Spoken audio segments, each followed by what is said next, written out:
पंचायत बिहार में जो शिक्षा का स्तर आजकल बहुत लेवल उसका लो, मास्टर लोग स्कूल टाइम से नहीं आते हैं, बच्चे को पोशाक नहीं है ताकि वो पहन के स्कूल जा सके। उसका जो मध्याह्न भोजन की व्यवस्था थी उसका भी हाल आप देख ही रहे हैं क्या है। उसको लेकर के आपकी पंचायत में क्या उसका स्थिति?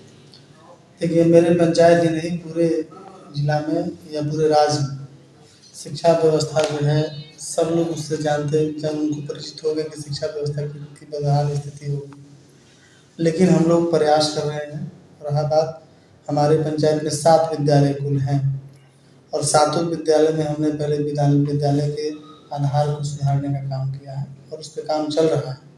साथ ही लगातार शिक्षकों के साथ बैठक हो रही है और अभिभावकों को चिट्ठी पत्र भेजकर विद्यालय में अभिभावक और शिक्षक मीटिंग में हम लोग भी शामिल होंगे। मैंने पहला ऐसा मुखिया है जो ऐसा काम कर रहे हैं, तो बुलाया जा रहा है। और शिक्षा का स्तर, मेरे ख्याल से असल विकास जो है वो शिक्षा के स्तर को बढ़ावा देना और शिक्षित समाज की स्थापना करना ही असल विकास का नाम है। तो इस संदर्भ में हम लोग लगातार काम कर रहे हैं। पिछले सप्ताह हम 2-3 दिन पहले गए थे विद्यालय में, शारीरिक स्वच्छता का भी जांच उन्होंने किया। खुद से अपने नाखून भी हमने काटे बच्चों का और उनको एक प्रेरणा मिला कि नहीं, हम लोग को नाखून काट के आना चाहिए। उनके माता पिताओं को भी प्रेरणा मिला कि हम अगर बच्चों को नाखून काट के उसको साफ सुथरा विद्यालय नहीं भेजेंगे तो एक सामाजिक रूप से उनको थोड़ा सा निंदा महसूस हो रही है। तो धीरे धीरे लोग जागरूक हो रहे हैं, शिक्षकों का भरपूर साथ मिल रहा है। हमारे यहाँ 7 विद्यालय हैं, 7 विद्यालय में शिक्षक की मीटिंग के बाद सभी शिक्षक अपने आप में जागरूक है और उनको भी लगता है कि नहीं, विद्यालय की शिक्षा व्यवस्था में सुधार लाना अति आवश्यक है। और इससे पूरे प्रखंड में नहीं, पूरे जिला में हमारे पंचायत का नाम जो है सबसे आगे जाएगा और अव्वल होगा। और इस अभियान में हम लोग आगे जो है सो इसके लिए जागरूकता अभियान के लिए रथ बनवा रहे हैं कि रथ पूरे पंचायत में घूमे और विद्यालय तक बच्चों को लेकर आए।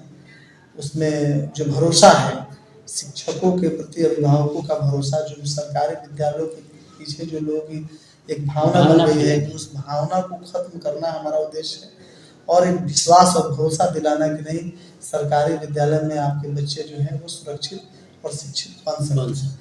इस भरोसा को जागृति के माध्यम से हम लोग हासिल करने का काम करेंगे ताकि लोग अपना रुख सरकारी विद्यालयों तक की तरफ करें, प्राइवेट विद्यालयों को छोड़कर। अच्छा सर, अभी जहरीली शराब पीने से 2-4 लोगों की यहाँ पे मौत हुई। नीतीश सरकार तो कहती है कि शराब पूरी तरह से बंद है, प्रतिबंध है बिहार में पीना, लेकिन फिर ये कैसे हो रहा है? लगातार घटनाएं हो रही हैं। हमारे तरैया विधानसभा के पानापुर में अभी कल की घटना है कि 2 लोग जहरीली शराब पीने से मृत हो गए हैं। और सरकार और प्रशासन दोनों लोग इस अभियान को सफल बनाने में विफलता का ये हासिल कर चुके हैं। विफल है सरकार और उसके पीछे प्रशासन की कमी और सरकार की नीतियों में, दोनों चीज़ों में कमी है।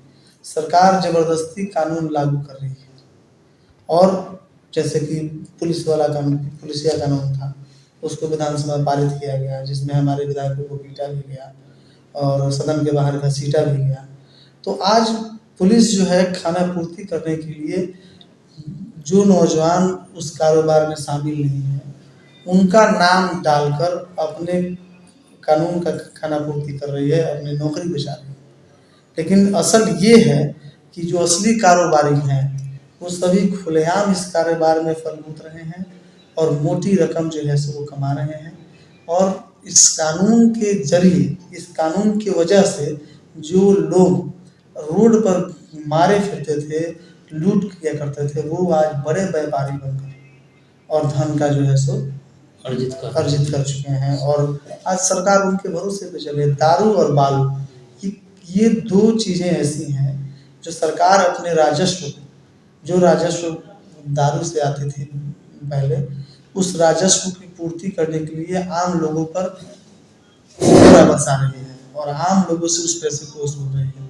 स्थिति काफ़ी भयावह है और इससे सरकार को निपटने की कोई भी नीति, स्पष्ट नीति नहीं है कि कैसे बिहार की आर्थिक स्थिति को सुधारा जा सके, सामाजिक स्थिति में कैसे परिवर्तन किया जा सके, शैक्षिक स्थिति में कैसे परिवर्तन किया जा सके। एक भी नीति सही नहीं है और एक भी नीति धरातल पर नहीं है। कागजों में बहुत सारी नीतियाँ हैं लेकिन एक भी नीति, आप खुद सर्वे करिए, आपको स्पष्ट होगा कि सरकार नाम की चीज़ यहाँ पे नहीं है। यहाँ सिर्फ और सिर्फ लूट मचा हुआ है।